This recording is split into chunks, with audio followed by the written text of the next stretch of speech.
गुरु और पारस में बड़ो अंतर जान, पारस लोहे को कंचन करे सदगुरु कर ले आप समान। हरिचा हीरा छाण के करे आन की आस, तेन नर के जाएंगे लेख शीर्षक सदभाषण पूर्ण रहदास। गुरु की पहचान, सतगुरु की अमृतवाणी गुरुवाणी में छुपा प्रकाश। लेखक केशव कुमार डांडा, अंतर्राष्ट्रीय chairman, global Ravidassia welfare organisation Europe.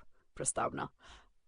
आज के समय में जब धर्म और अध्यात्म का बाजारीकरण हो चुका है, जब नकली बाबा और पाखंडी गुरु भोली भाली जनता को भ्रमित कर रहे हैं, तब एक मौलिक प्रश्न हर सीकर के सामने खड़ा होता है: पूर्ण गुरु कौन है और सतगुरु की पहचान कैसे की जाए। इस लेख में हम सतगुरु रविदास महाराज जी की वानियों और सतगुरु कबीर साहिब के जीवन संदेशों के आलोक में इस गूढ़ विषय को समझने का प्रयास करेंगे। नाम भक्ति का अर्थ और महत्व। नाम केवल उच्चारण मात्र नहीं, बल्कि ब्रह्म का सार है।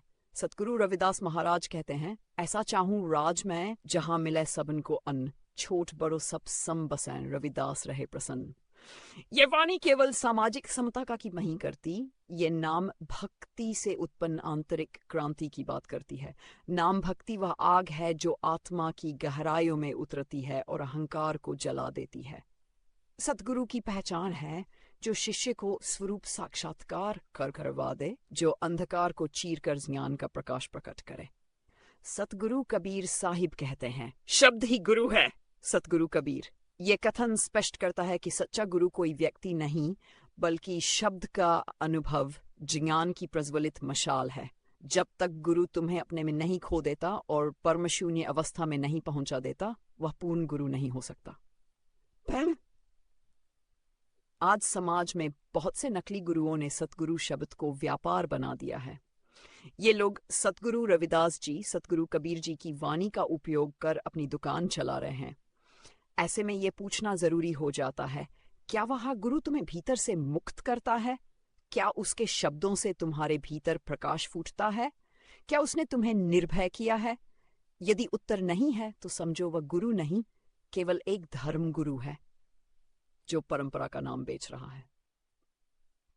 शून्य की अवस्था, सच्चे मिलन की तैयारी। सदगुरु की भूमिका, तुम्हें शून्य बनाना है। जहां मैं शून्य हो जाए, वहीं मिलन संभव है। सतगुरु रविदास जी हों या सतगुरु कबीर साहिब, सभी ने कहा था, तब हरि नहीं अब हरिया में नहीं। सब अंधियारा मिट गया जब दीपक देखा माहीन, यानी जब तक अहंकार है तब तक ईश्वर नहीं है। गुरु का कार्य है तुम्हारे भीतर से मैं को समाप्त कर देना, और यही सबसे कठिन है। भाई, धर्मगुरु बनाम सदगुरु। धर्मगुरु संस्था से आता है, सदगुरु अनुभव से। धर्मगुरु परंपरा का वारिस होता है, सदगुरु नई परंपरा का जन्मदाता। धर्मगुरु के पास वसीयत होती है, सदगुरु के पास विवेक और आत्म साक्षात्कार। आदि शंकराचार्य, गुरु नानक देव, सतगुरु रविदास जी और सतगुरु कबीर साहिब, ये सभी सदगुरु थे जिन्होंने भीड़ से टकराकर नवज्योति प्रकट की। सिच समाधान क्या है? आज हमें जरूरत है बाहरी गुरुओं की नहीं, अंतर्मन के जागरण की।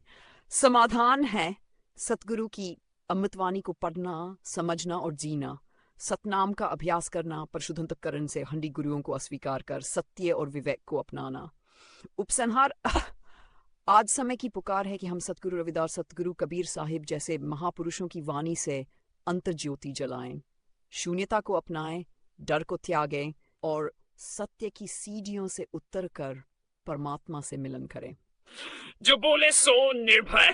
सतगुरु रविदास महाराज जी की जय। जय गुरुदेव, धन गुरुदेव।